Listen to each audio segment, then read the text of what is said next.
Hi guys, welcome back to my channel. I'm so sorry I've been, gone. I took a little break. Last week my dog died. So, I didn't know what else to talk about. I've been kind of grieving. My life is very different without him here, even though I have two other dogs. He just was like a big part of our lives, did a lot with us. There's a lot of little quirks that he did that now I have to get used to him not doing anymore. So that was sad, unfortunate scenario. I'll get into it a little bit and then I'll talk about something a little positive. So he was turning 12 this year and he died of, I guess you could say he died of cancer.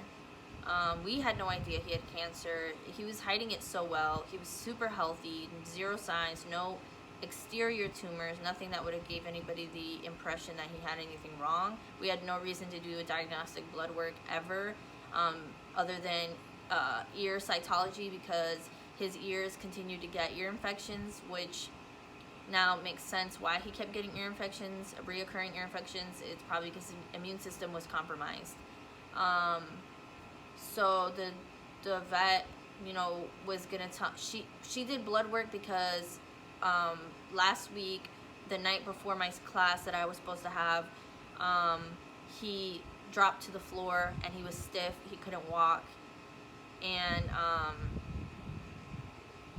I just had this gut-wrenching feeling. I knew for a while that he was sick.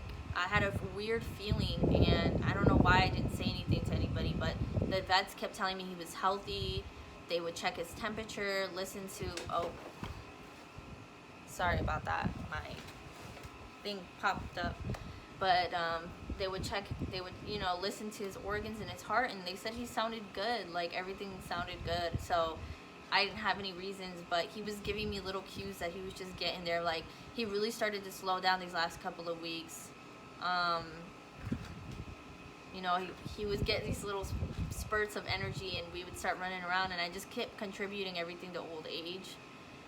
But he was doing certain things that kind of gave me a cue that he was just getting ready. His time was coming, and I think he knew that. And I think he hung on as long as he possibly could for me, not for himself. I don't know why I'm getting so teary, but it's just like I hit so many milestones with him. I've had him since I was 14 years old. He would have been 12 this year.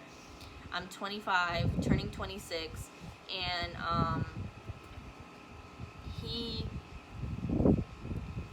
just did so much with me. I used to take him everywhere. A lot of my friends, when they found out that he had died, it hit them as well, because he's an amazing dog. He's been around for so long. I used to take him everywhere with me. Any opportunity that I got to take him with me, I would take him everywhere.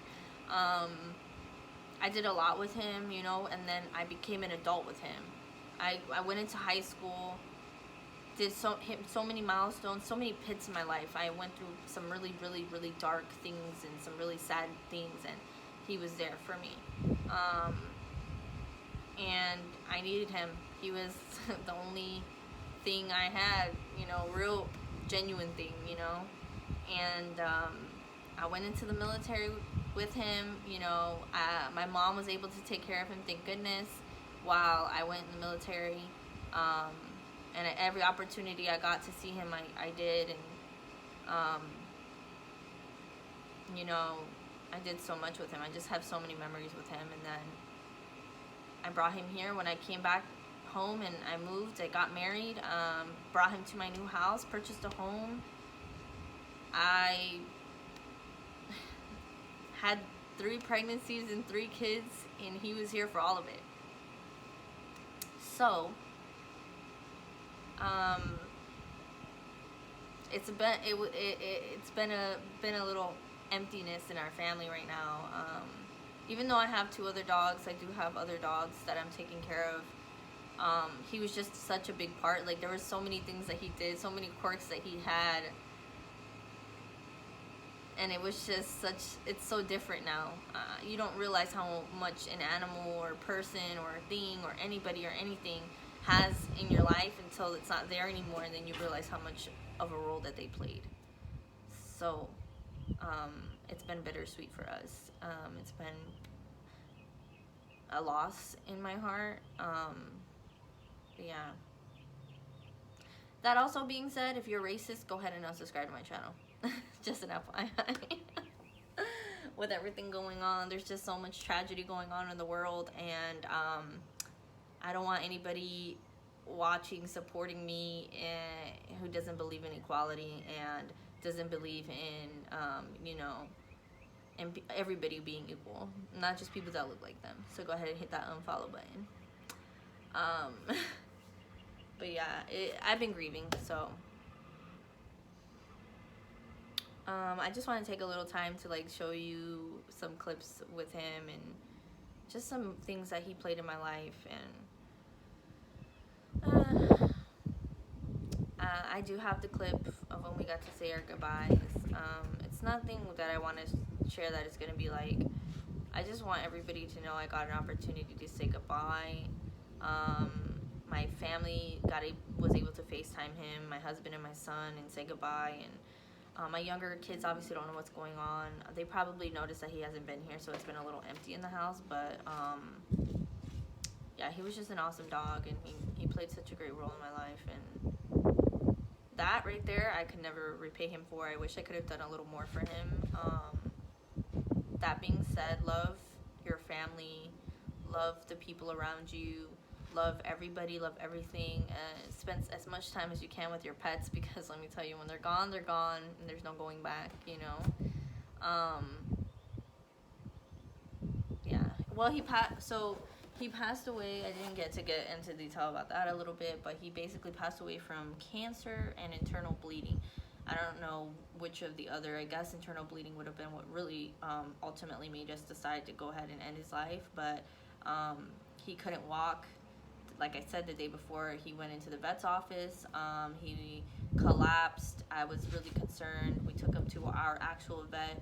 She went ahead and told us to go to a specialist because his blood work came up really bad. Like she saw in his blood work he was coming back like with kidney failure. So she's thinking maybe he had a severe UTI or something going on with his kidney where they would have to like put him on medication, change his diet. She didn't have any idea he had cancer. We had no idea. I mean, he's been to the vet so many times and we just didn't have a clue. We had no idea. So when the specialist went ahead and did the ultrasound, she saw not only did he have tumors in his kidneys, but he also had tumors in his liver, his pancreas, and throughout his stomach, like throughout his abdomen. Not just like, not the physical stomach, but like the abdomen itself. She said that she saw that he had tons of fluid buildup in his abdomen, which is why he was breathing the way he was. She said that he was very fatigued and he was probably collapsing because of what happened. So the last night was probably, well, the night prior was probably when it burst and when the bleeding started. So she told us we did have the option to take him back home for a day or two and bring him back for the euthanasia. But I told her that the fact that he couldn't walk, the fact that he looked like he was in so much pain, he didn't want to move, he refused to get up, he could hardly go to the bathroom, he was already leaking, urine, he was becoming incontinent, which is, to me, that's a huge sign for him. It is what it is. It just like, so, it was so drastic and so sudden, and yeah, so we got to say our goodbyes, and it was bittersweet moment for our family.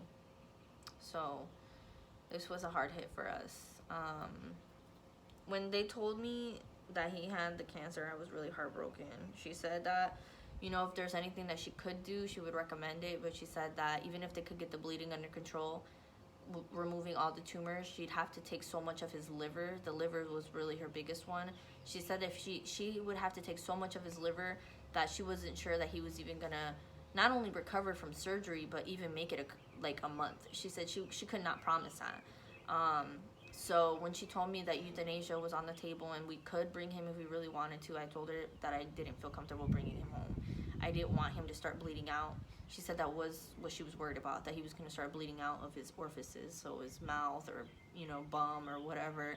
And she said, because we obviously didn't get anything under control, so she was like, she didn't want that to happen at our house, and I told her the same. I said, you know, I love him so much that I just can't see him in pain. I don't want it, you know, to continue. So she said okay, and went ahead, and we went ahead and went through with the euthanasia. I got to say goodbye. My kid got to say goodbye. My husband got to say goodbye, and it's bittersweet, but you know, I feel like for him, he was at that age where he was just ready. He was showing us little signs that he was ready to go. He'd come outside and just sunbathe, and I know dogs do it all the time, but it was just different. Like, he just would look at the lake, he would just glare off, and I would be calling him, and he wouldn't even be hearing me. He would just be, he was taking in every surrounding that he could, the smells, the wind. He'd want to come out even when it was raining, and he hates the rain. He'd want to just see everything, and he one time was begging me to come out, and he came out just so that he could watch the sunset. He used to like come and try to spend as much time with us. He'd be around the kids. He always tried to be around us. Wherever room we went, he wanted to be there. And I think, and that's what makes me sad the most. Oh my gosh, I'm like about to cry, because I didn't like him coming up the stairs. So at night, I used to keep showing him down the stairs, because of his back leg being amputated. He had trouble, like he used to fall down the stairs, and that's another thing that used to upset me. So I didn't want him to keep falling down the stairs. He started losing a lot of coordination, and I noticed he was getting very stiff. Obviously it had to do with the cancer. It probably she said that she was pretty sure it metastasized throughout his blood. So there was probably high possibility that he had some in his bones and stuff like that, which everything makes sense now. So when he was walking and all that stuff, I noticed he was very stiff, and I think it was just coming up and down the stairs was very hard for him. So we just got to a point where I wouldn't let him up the stairs. So he would try to sleep with me or the kids. For a while he was sleeping with our kids, but he kept waking them up, because he would get up all night, and he was just very uncomfortable. And everything just makes sense now. Like, it all clicked, you know.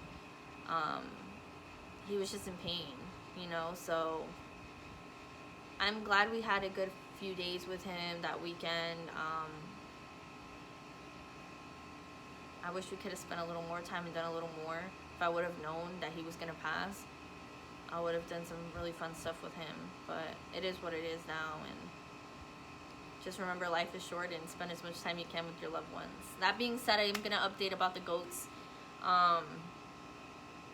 My goat situation has changed a little bit. I was able to sell the bucklings, like I said I was last time. They sold very fast. I didn't think they were gonna sell that quickly. So she's alone. So I went ahead and put a down payment on another doe. And when I put the down payment on the doe, we were expecting her to get her this weekend. And then the lady was like, well, I'm on vacation. You guys can't come and get her until like the following week. So I was like, okay, well, I can't come during the week because I live kind of far. So I'll have to come. So I thought I was going to give you guys an update that we're getting the goat this weekend. But unfortunately, due to unforeseen circumstances, we're getting her next weekend. So that's when we're getting the goat. And yeah, so I'll get a little picture. Here's the goat. That's the goat. She cute, huh? She's so cute. Oh my gosh. I'm excited. And hopefully we can get this goat bred. Hopefully she's not already pregnant, because like I said, her buckling was with her in the other house that they had her at. And he wasn't fully castrated. They had an issue where it didn't take the first time, and then it didn't take again. And yeah. So stay tuned. Go ahead and subscribe to my channel. And thank you guys so much for staying subscribed. I just want to give you an update of what happened and why I've been kind of like absent. And the goat update will be coming soon. I will let you put that like a little vlog that day of us going to get the goat and introducing her to our new goat. Goats can be a little like mean at first when they meet, because they try to like let you know who's boss, but she's been lonely, so I don't think she's gonna be mean. We took her to another house to get bred, but she wasn't in heat, and she was so excited to see the other goats. So I'm excited to get our new goat, and hopefully they can bond. And here's a clip of the last day I had with my dog. It's gonna be a little sad, but I think it's just worth the watch. And just, I hope you guys can just appreciate everything in your lives, and dogs and pets.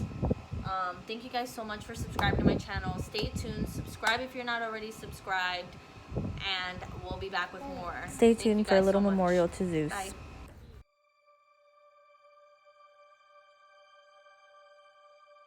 Like the saddest moment of my life. I have to say goodbye to my best friend for almost 12 years. I have cake on my nose.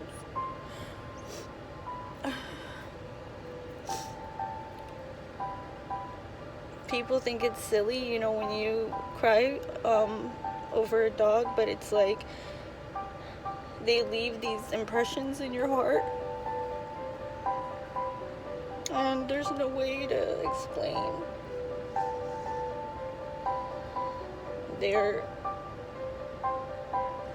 You know, some dogs come in your life and they change your life, and he did that for me.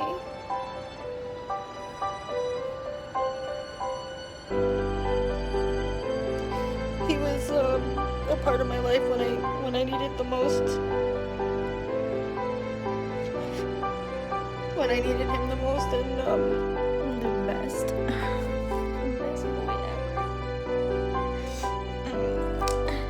The best boy ever.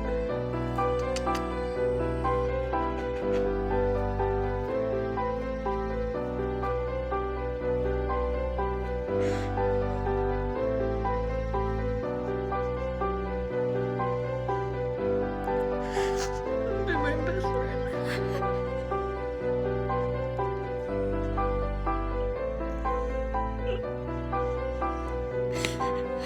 You've been my best friend for so long.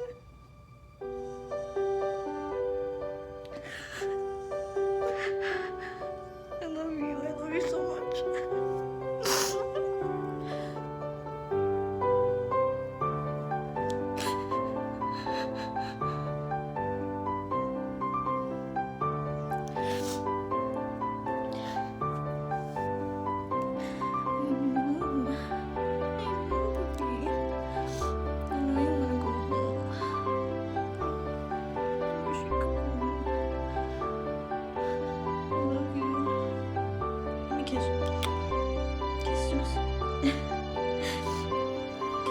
Kiss, Grumpy, kiss. I love you.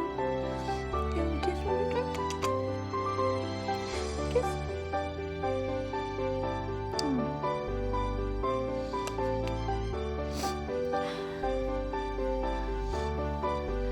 The 12 best years of my life.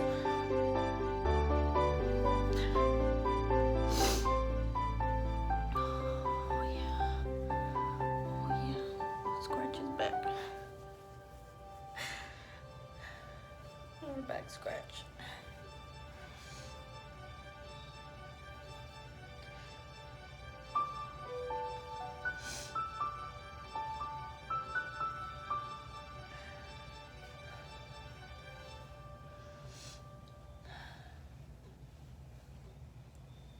Okay. You ready?